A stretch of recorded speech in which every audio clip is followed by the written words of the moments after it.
Tribes பார்வையாளர்களுக்கு வணக்கம். இன்று நம்மோடு இணைந்துள்ள சிறப்பு விருந்தினர் முன்னாள் RSSகாரர், தற்போதைய சமூக செயல்பாட்டாளர் திரு சத்யபிரபு செல்வராஜ் அவர்கள். வாருங்கள், அவரோடு உரையாடலாம். தோழர் வணக்கம். ஐயா வணக்கம். இன்றைக்கு கும்மிடிப்பூண்டியில பீகாரை சார்ந்த இங்க சிப்காட்ல வேலை செய்கின்ற ஒரு தொழிலாளி, அவருடைய 3 வயது குழந்தை, அந்த குழந்தை பாலியல் வன்கொடுமைக்கு ஆளாக்கப்பட்டு ஒரு முள் புதரில் தூக்கி வீசப்படுகிறார். இப்போ அந்த குழந்தை சிகிச்சையில் மருத்துவமனையில் அனுமதிக்கிறாங்க. அந்த குழந்தை தற்பொழுது சிகிச்சை பலனின்றி உயிரிழந்துள்ளது. இந்த சம்பவம் மிகப்பெரிய அளவில் ஒரு அதிர்ச்சியை ஏற்படுத்தி இருக்கிறது. அதாவது 3 வயது குழந்தையை கூட்டு பாலியல் வன்கொடுமை செய்தார்கள் அப்படின்னு தான் அந்த பகுதியை சார்ந்த மக்கள் சொல்றாங்க. ஆனால் காவல்துறை ஒருவர் தான் அப்படின்னு சொல்லி மறுத்திருக்கிறாங்க.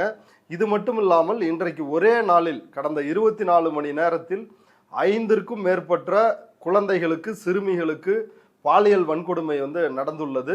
இது குறித்து உங்களுடைய கருத்து என்ன? இந்த ஆட்சியினுடைய சட்டம் ஒழுங்கு எப்படி இருக்கு? சட்ட ஒழுங்கே இல்லைங்க. இந்த ஆட்சியில சட்ட ஒழுங்கே இல்ல.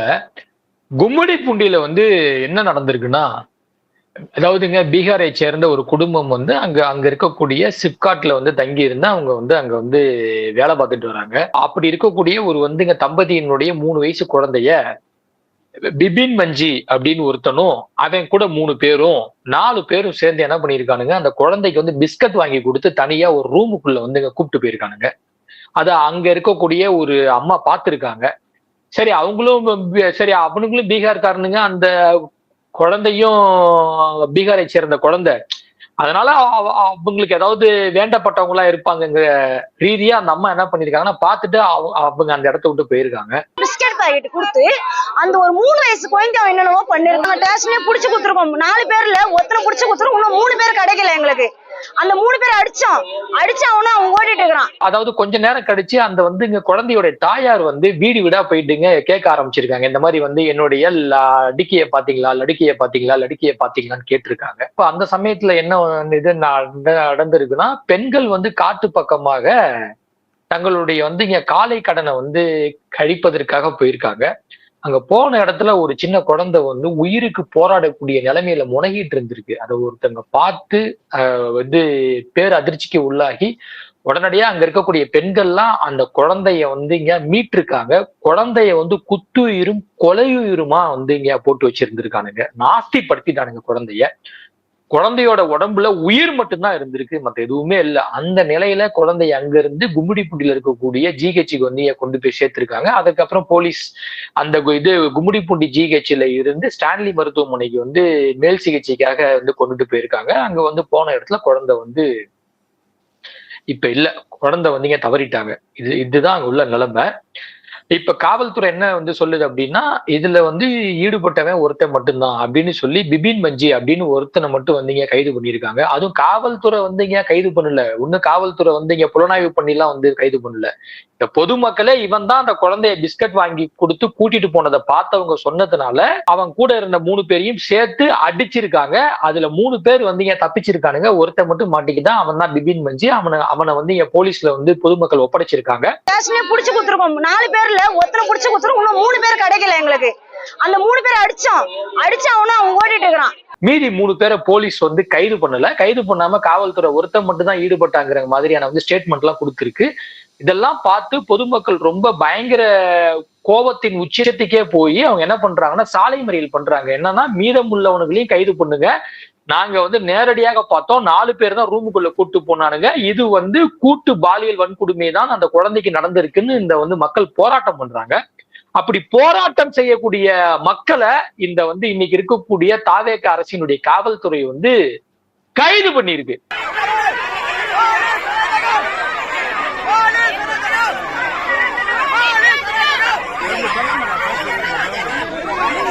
ஏண்டா, நீ குழந்தைக்கு இப்படி ஒரு ஆபத்து நடக்காம தடுக்கவும் மாட்ட.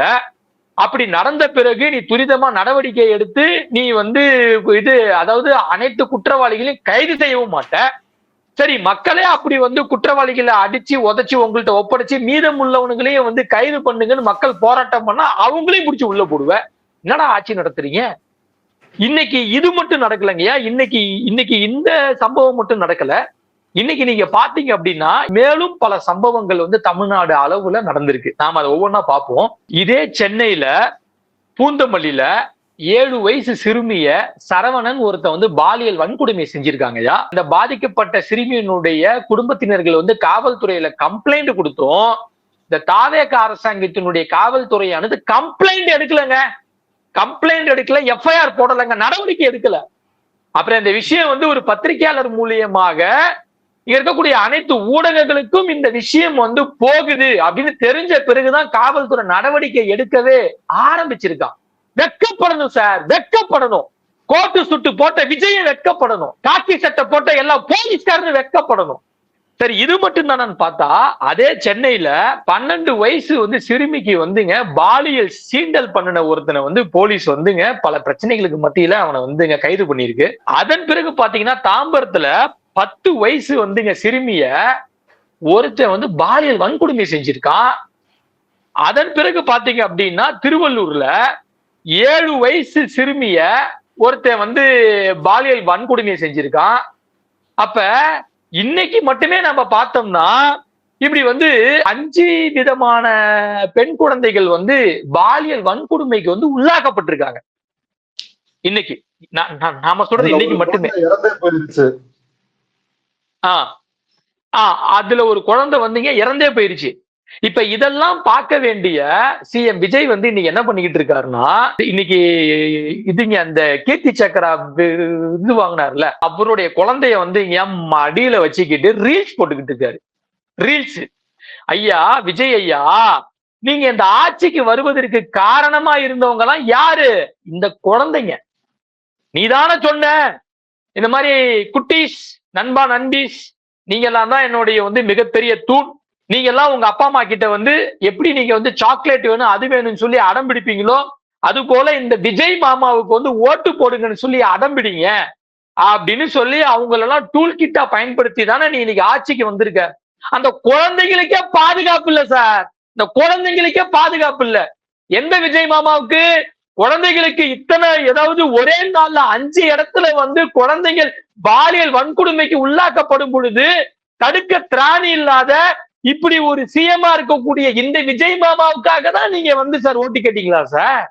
இன்னைக்கு அந்த வந்து சார் குழந்தைங்க எல்லாம் தினந்தோறும் பாதிக்கப்பட்டு இருக்க. இன்னைக்கு மட்டும் இல்லைங்கயா, இந்த தாவேக ஆட்சி என்னைக்கு அதிகாரத்துக்கு வந்திருக்கோ அதுல இருந்து பார்த்தோம்னா 10 வயசு, 12 வயசு, 13 வயசு, 15 வயசு, 16 வயசுன்னு தினந்தோறும் ஏதோ ஒரு மாவட்டத்துல ஏதோ ஒரு மூலையில பெண் குழந்தைகள் பாலியல் வன்கொடுமைக்கு ஆளாக்கிட்டு இருக்காங்க சார், ஆளாக்கிட்டு இருக்காங்க.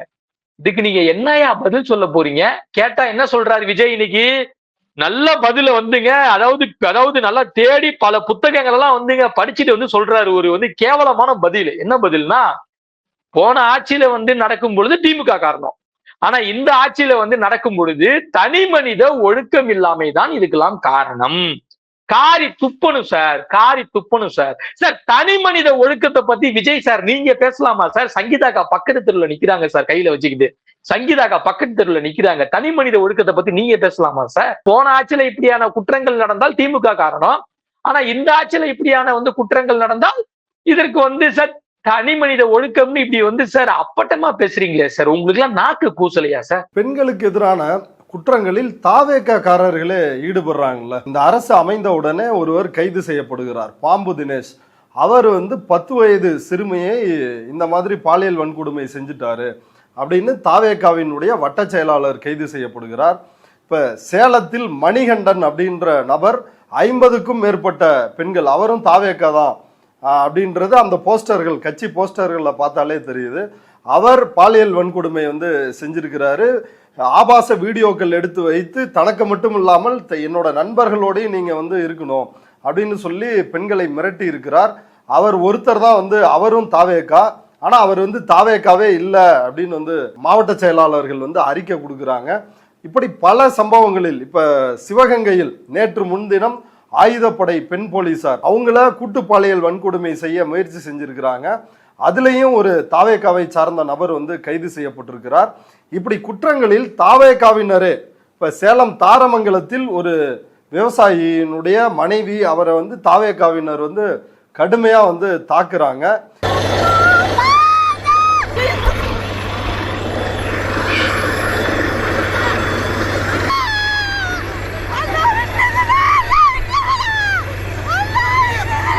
இந்த காட்சிகள் வந்து சமூக வலைதளத்துல வெளியாகி மிகப்பெரிய ஒரு அதிர்ச்சியை ஏற்படுத்துது. இப்படி தாவேகாவினரே குற்றத்தில் ஈடுபடுகிறார்கள், ஆனா இங்க தாய்மார்களுக்கான ஆட்சி நடைபெறுது அப்படின்னு ஆதவ அர்ஜுனா சொல்றாரு. ஐயா, இப்ப நம்ம ஒவ்வொன்னா பார்ப்போம். சேலத்துல மணிகண்டன் ஒருத்தன், நீங்க பார்த்திருப்பீங்க, அதிமுக ஆட்சியில பொள்ளாச்சி சம்பவத்தை நாம் யாராலையும் அவ்வளவு சீக்கிரமாக மறந்து விட முடியாது, கடந்து விட முடியாது. அன்னைக்கு வந்து இந்த பொல்லாத ஆட்சிக்கு பொள்ளாச்சி சம்பவமே சாட்சி அப்படிங்கிற மாதிரியான வாதங்கள் வந்து தமிழ்நாடு அளவுல, இந்திய அளவுல வந்து இது முன்வைக்கப்பட்டுச்சு. அதிமுக ஆட்சி அதனோட வந்து வீட்டுக்கு போயிடுச்சு. அதை விட கொடூரமான ஒரு விஷயம், சம்பவம் தான் சேலத்துல நடந்திருக்கு. மணிகண்டன்கிறவன் 50க்கும் மேற்பட்ட பெண்கள்னு சொல்றாங்க. என்னைய கேட்டா 100க்கும் மேற்பட்ட பெண்கள் கண்டிப்பா அதுக்குள்ள இருப்பாங்க.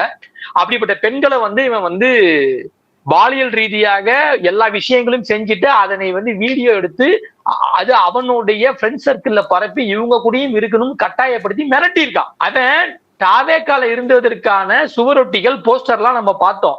ஆனா இன்னைக்கு அந்த வந்து கட்சி என்ன சொல்லுதுன்னா, இவனுக்கு எங்க கட்சிக்கு சம்பந்தமே இல்லைங்குது. சம்பந்தம் இல்லாதவன் எப்படா உங்க வந்து கட்சி தலைவனுக்கு போஸ்ட் அடிப்பான், போட்டோ போடுவான், கட்சி நிர்வாகிகளோட போட்டோவை எதை வச்சு போடுவான்? ஒண்ணு. அடுத்தது நம்ம பார்த்திருப்போம், இதே வந்து தாபாக்கை வச்சிருந்த முத்தண்ணன் ஒருத்தன். ஐயா ஒண்ணு இல்லைங்க, தாரமங்கலம் பக்கத்துல அருணாச்சலம் வசந்தான்னு சொல்லிட்டு ஒரு வந்தீங்க வயசான தம்பதி, அவங்க தங்களுடைய காட்டுல வந்தீங்க போர் போடுறாங்க. அந்த போர் போடும் பொழுது அதுல இருந்து வரக்கூடிய மண்ணு வந்து பக்கத்து காட்டுல இதுங்க பக்கத்து காட்டையை சேர்ந்த முத்தண்ணனுடைய வந்தீங்க காட்டுல போயிட்டு வந்தீங்க கொஞ்சம் கொஞ்சமா அந்த வந்து கல் துகள்கள்லாம் வந்து பட்டிருக்கு. அதற்கு அந்த அம்மாவை முடிய பிடிச்சி என்ன அடி அடிக்கிறாங்க, சொலட்டி சொலட்டி அடிக்கிறான் அந்த அம்மாவை. அந்த ஆபாசமா பேசுறான். அவன் பேர்ல கம்ப்ளைண்ட் கொடுத்தா கம்ப்ளைண்ட் போலீஸ்காரங்க எடுக்க மாட்டாங்க அப்படின்னு அந்த அம்மா சொல்றாங்க. அந்த அம்மா இன்னொரு வார்த்தை கேட்கிறாங்க, சிங்கப்பெண் படம் அந்த பெண் இந்த பெண்ணுன்னு சொன்னாரு, ஆனா ஒரு வெங்காயமும் இல்ல அப்படிங்கிற மாதிரி அந்த அம்மா சொல்றாங்க. முத்தனை தான் வந்து இதுல இப்ப இருக்கிற விஜய் கட்சியில சேர்ந்துக்கிட்டான்.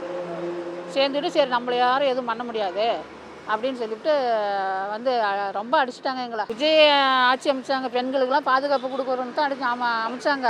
ஆனா விஜய் கட்சிக்காரே வந்து அடிக்கிறாங்க. அதுக்கப்புறம் நாங்க யார்கிட்ட போய் சொல்றது? அதை புகார் கொடுத்துட்டோங்க. இது வரையிலும் எதுவும் சொல்லலை. அப்புறம் இனிமேல் என்ன பண்ணுவாங்களோ தெரியல எங்களுக்கு. கைது பண்ணல. அவனையும் இன்னைக்கு வந்து டிவிகேல இல்லைங்கிறாங்க. அப்புறம் அவன் எப்படி அந்த டிவிகே துண்டை கட்டிக்கிட்டு போஸ்ட் போடுறான், கூட கட்சி கூட்டத்துல கலந்துக்கிறான், கட்சியில இருக்கக்கூடிய முக்கியமான நிர்வாகிகள் கூட எல்லாம் எப்படி நிக்கிறான்? ஒண்ணு. அடுத்ததுங்க சிவகங்கை மாவட்டத்துல சரி இதெல்லாம் கேட்க வேண்டியது யாரு அப்படின்னா வந்து போலீஸ்.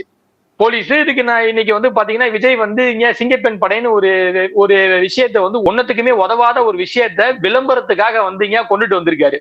அப்படி இருக்கக்கூடிய அந்த பெண் போலீஸ்ல இருக்கக்கூடிய ஒரு வந்து காவலர் ஒருத்தங்க, பெண் காவலர், அந்த பெண் போலீஸ ராபின் சிங் உள்ளிட்ட 3 பேர் அவங்க என்ன பண்றாங்கன்னா நைட்ல தனியா வரவழைச்சு அந்த அம்மா மேல வந்து அங்கங்கெல்லாம் கைய வச்சு அந்த அம்மாவை செக்ஸ் டார்ச்சர் பண்ணிருக்கானுங்க.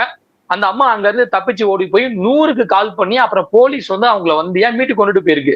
அவனுங்களும் அந்த டிவிக்கே கட்சியை சேர்ந்தவனுங்களா இருக்கானுங்க. இது இப்படி நீங்க வந்து இங்க வந்து நடக்கக்கூடிய பெரும்பாலான குற்றங்கள்ல யாரா ஈடுபடுறான்னா டிவிகேக்காரன் தான் ஈடுபடுறான். இப்ப இந்த டிவிகேக்காரன் இந்த பாலியல் குற்றங்களுக்கு ஒரு வந்து அருமையான விளக்கத்தை ஒரு அம்மா கொடுக்குறீங்கயா. இதை நம்ம எல்லாம் நல்லா பார்க்கணும். அந்த அம்மாவெல்லாம் என்ன சொல்றதுன்னு தெரியல. என்னன்னா இந்த சிங்கப்பெண் படை இருக்குல்ல, அந்த சிங்கப்பெண் படையினுடைய தொடக்க விழாவில் ஒரு அம்மா சொல்லுது, என்ன சொல்லுதுன்னா பாலியல் சீண்டல், பாலியல் வன்கொடுமை நடக்கிறதுக்கு காரணம் வந்து பெண்கள் எல்லாம் வந்து ட்ரெஸ்ஸை ஒழுங்கா போடணும், அவங்க எல்லாம் மாராப்பு போட்டு மூடணும், அவங்க எல்லாம் ட்ரெஸ் எல்லாம் ஒழுங்கா பண்ணாததுனாலதான் கண்ணு அங்கங்க பார்த்து இந்த மாதிரி வந்து பாலியல் குற்றங்கள்லாம் நடக்குது. இதுக்கு என்ன வந்து இங்க சிஎம் ஆக வந்து ஒவ்வொரு பொண்ணையும் வந்து பார்த்துட்டு இருக்க முடியும், காப்பாற்ற முடியும். அவரு வந்து இந்த நாட்டை எங்கேயே கொண்டுட்டு போயிடுவாருங்க. அவர் இந்த நாட்டை வந்து முன்னிலைப்படுத்தணும், முன்னேற்றணும்னு நினைக்கிறாரு. அவரை போட்டு டார்ச்சர் பண்ணாதீங்க அப்படின்னு அந்த அம்மா வந்து வெக்கமே இல்லாம அதெல்லாம் பொம்பளையான்னு கேட்க தோணுது. அப்படி ஒரு அம்மா வந்து பேட்டி கொடுக்கறத பாக்குறோம். அனைத்து மகளிருக்கும் நான் ஒண்ணு சொல்றேன், தன்னுடைய பிள்ளைங்களுக்கு நல்ல ட்ரெஸ், ஒழுக்கமான ட்ரெஸ் போட்டு வளர்க்குங்க. முதல்ல அது பெரிய வயசானாலும் சரி, 18க்கு மேல இருந்தாலும் அந்த பொண்ணுக்கு தன்னுடைய அடக்கம் என்னன்றது தெரியணும். முதல் பாயிண்ட் அதுதான் சார். அறக்குறையா ஆட போடுறதுனால தானே சார் பிரச்சனை மேல பிரச்சனை வருது. அப்ப கண்ணு எங்க போகுது? ஒரு மக்களுக்கும் ஒரு தாய் வந்து வளர்க்கணும். உன் பொண்ணு எங்க போய் நீ தான் பாக்கணும். புரியுதுங்களா? அதுக்கு சிஎம் வந்து வந்தா பாப்பாரா? இல்ல சிங்கப்பெண் படம் இருக்குமா? நாட்டு மக்களை காப்பாத்தணும் ஒரே எம்ல தான் எங்க அண்ணன் வந்து உட்காந்துட்டு இருக்காரு இல்லீங்களா? அவருக்கு தயவு செய்து மக்கள் எல்லாரும் புரிஞ்சுட்டாங்க. சில மக்களுக்காக இந்த கோரிக்கை நான் வைக்கிறேன், புரிஞ்சுக்கோங்க. நீங்களும் தயவுசெய்து புரிஞ்சுக்கோங்க அண்ணாவை. நம்ம கேட்கிறோம், அந்த நாடு முன்னேற்றங்கிறதே அனைவரினுடைய பாதுகாப்பையும் உள்ளடக்கியதுதான், சட்ட ஒழுங்கையும் உள்ளடக்கியதுதான். இந்த பாதுகாப்பு சட்ட ஒழுங்குங்கிறது அடிப்படை விஷயம் ஒவ்வொருத்தனுக்கும். இத ஒண்ணும் புடுங்காம, இத ஒண்ணும் பாதுகாக்காம, இத ஒண்ணு நிலைநாட்டாம இந்த தமிழ்நாட்டை நீங்க எந்த விதத்துல இங்க வந்து முன்னேற்ற முடியும்? அப்ப இந்த டிவிக்கே கட்சிக்காரனும் தப்பு பண்றான், இதெல்லாம் கேட்க வேண்டிய காவல்துறை வந்து வேடிக்கை பாக்குது, இதெல்லாம் வந்து பார்த்துட்டு இருக்கக்கூடிய டிவிக்கேல இருக்கக்கூடிய பெண்களும் பாலியல் குற்றங்களுக்கு காரணம் பெண்கள் தான் காரணம், அவர்கள் வந்து ட்ரெஸ் ஒழுங்கா போடாததான் காரணம் அப்படின்னு ஒரு கேவலமான ஸ்டேட்மெண்ட் கொடுக்குறாங்க. இன்னொரு பக்கத்து சரி இந்த சிங்கப்பெண் படை என்னடா பண்ணுது புடுங்குதுன்னு நம்ம பார்க்கணும்ல, அதை பார்க்கணும்ல. நம்ம சிங்கப்பெண் படை மாவட்டத்துக்கு 15-20 போலீஸ் கூட கிடையாதுங்க. அதுல அவங்களுக்குன்னு ஸ்பெஷலா எந்த விதமான அதிகாரமும் கிடையாது. அவங்க வந்து வழக்கு பதிவு செய்ய முடியாது, மேல் நடவடிக்கை எடுக்க முடியாது, அவங்க வந்து புலனாய்வு செய்ய முடியாது. ஏதாவது ஒரு இடத்துல சம்பவம்னா அங்க இருந்து மீட்டு அங்க பக்கத்துல இருக்கக்கூடிய காவல் நிலையத்துல போய் ஒப்படைக்கலாம். அததான் வந்து இத்தனை ஆண்டு காலமா பேட்ரோல் போலீஸ் வந்து இங்க செஞ்சுக்கிட்டு இருக்காங்களேங்க. 100 கடிச்சா உடனடியாக வந்து பேட்ரோல் வராங்க. பேட்ரோல் இன்னைக்கு பெண்கள் போலீஸ் இருக்காங்க. அதுக்கு பேர் தான் வந்துங்க பின்கு போலீஸ்ன்னு சொல்லி ஏற்கனவே வந்துங்க திமுக ஆட்சியில வச்சிருக்காங்க. அப்படியான திட்டங்களும் இருக்கு. ஆனா இவர் என்னமோ புதுசா ஒரு திட்டத்தை வந்து கொண்டுட்டு வந்ததாக அப்படி வந்து சிங்கப்பெண் படைன்னு போட்டு அதற்கு அதிகாரமும் இல்ல, ஸ்பெஷல் நம்பரும் இல்ல. சரிதான், அதிகாரம் தான் இல்ல. அப்ப இந்த சிங்கப்பெண் படையை வந்து பெண்கள் ஏதாவது ஆபத்துல இருந்தா உடனடியா கூப்பிட்டா வருவாங்களான்னா அந்த சிங்கப்பெண் படைக்கு ஸ்பெஷல் நம்பரும் இல்ல. ஏற்கனவே இருக்கக்கூடிய வந்து நம்பரான 181 ஏற்கனவே தேசிய அளவுல குழந்தைகள் பிரச்சனைகளுக்கு இருக்கக்கூடிய 1098 நம்பர் மட்டும்தான் இருக்கு. அப்ப நம்பரும் இல்ல, உங்களுக்குன்னு வந்து பிரத்யேகமான வந்து ஸ்பெஷல் அதிகாரங்களும் இல்ல. அப்ப இந்த சிங்கப்பெண் படைங்கிறது யார சார் ஏமாத்துறதுக்கு போட்டீங்க? அதுக்கு எதுக்கு சார் 350 கோடி ரூபாய் செலவு பண்ணிருக்கீங்க? அப்ப இது வீண் விளம்பரமான ஒரு விஷயம்னு நான் சொல்றேன். சிங்கப்பெண் படைங்கிறது வீண் விளம்பரமான ஒரு விஷயம். தினந்தோறும் 5-10 பெண்கள், பெண் குழந்தைகள் பாலியல் வன்கொடுமைக்கு ஆளாகிக்கிட்டு இருக்காங்க, பாலியல் சீண்டல்களுக்கு ஆளாகிக்கிட்டு இருக்காங்க, பெண்கள் பாதிக்கப்படுறாங்க. சட்ட ஒழுங்கு பிரச்சனைங்கிறது கேள்விக்குறியா இருக்கு. இத பண்றது பெரும்பாலானவன் யாரான்னு பார்த்தா தாவேக்காரன். இதெல்லாம் கேட்க வேண்டிய இந்த டிவிகே கவர்மெண்ட் எங்க கட்சிக்கும் அவனுங்களுக்கும் வந்து சம்பந்தமே இல்லைன்னு சொல்லுது. இதை நம்ம எப்படி பாக்குறோம்னா பிஜேபி இதெல்லாம் சொல்லுங்க, பாஜக அதை சொல்லும். என்னன்னா இங்க வந்து பெண்கள் பாதிக்கப்பட்டாங்கன்னா, பெண்கள் வந்து பாலியல் வன்கொடுமைக்கு உள்ளானாங்கன்னா அதுக்கு பெண்கள் தான் காரணம், அவங்க போற ட்ரெஸ் தான் காரணம், அவங்க வந்து அடக்கொடக்கமா இருக்கணும் அப்படின்னு பாஜக சொல்லுங்க. இன்னொரு பக்கம் பாத்தீங்கன்னா பாஜகவோட கட்சிக்காரன் ஏதாவது வந்து பெரிய பிரச்சனைல சிக்குனானா எங்க கட்சிக்கு அவனுக்கு சம்பந்தமே இல்லை அப்படின்னு சொல்லுங்க. இதையே அதாவது இந்த செயலை தான், இந்த அடிவத்தை தான், இந்த பார்முலாவை தான் இன்னைக்கு இருக்கக்கூடிய தாவேகா கட்சியும் தாவேகா கவர்மெண்ட்டும் தாவேகாவினுடைய கட்சிக்காரர்களும் சொல்லிக்கிட்டு இருக்காங்க, பேசிக்கிட்டு இருக்காங்க, செஞ்சுக்கிட்டு இருக்காங்க அப்படின்னு சொல்ல வரேன். அதே போல ஸ்ரீவைகுண்டம் எம்எல்ஏ சரவணன் அவர் தான் வந்து பாலியல் குற்றவாளிகளுக்கு அடைக்கலம் கொடுத்து பாதுகாத்தார். இந்த குற்றத்தை வந்து வெளியே சொல்லாதீங்க, புசி அண்ணங்கிட்டையும் விஜய் அண்ணங்கிட்டையும் சொல்லி கவர்மெண்ட் வேலை வாங்கி தரேன் அப்படின்னு சொல்லி இந்த குற்றவாளிகளை பாதுகாக்க காப்பாற்ற முயற்சித்தார். இப்ப என்னை பற்றி அவதூறு பரப்பிட்டு இருக்கிறாரு, அவர் மீது எந்தவித நடவடிக்கையும் எடுக்கல, என்ன கட்சியை விட்டு நீக்கிட்டாங்க ஆனா அவர் மீது நடவடிக்கை எடுக்கல அப்படின்னு நெல்லை டிஐஜி கிட்ட அவர் மீது நடவடிக்கை எடுக்க கோரி புகார் கொடுத்துட்டு வெளியில வந்து பேட்டி கொடுக்குறாங்க.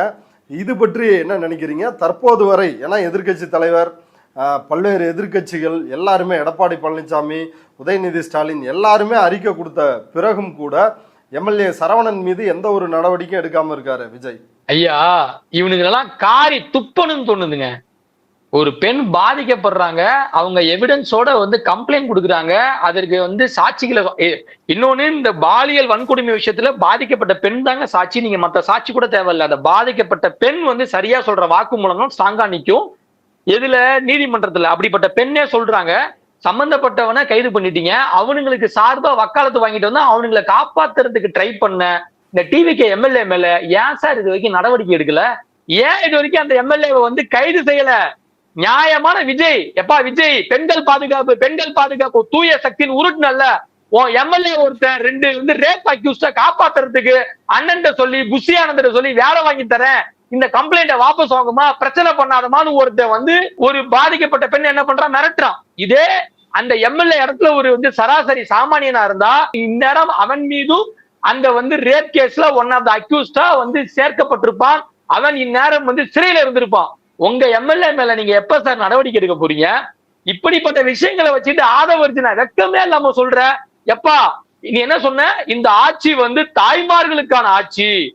அப்பா நல்ல ஆட்சிடா அது, எங்க வீட்டு பெண்கள்லாம் வெளியே பாதுகாப்பா போக முடியலடா. அம்மா வயசா இருந்தாலும், அக்கா வயசா இருந்தாலும், மகள் வயசா இருந்தாலும், தங்கச்சி வயசா இருந்தாலும், பாட்டி வயசா இருந்தாலும் பாதுகாப்பு இல்லடா.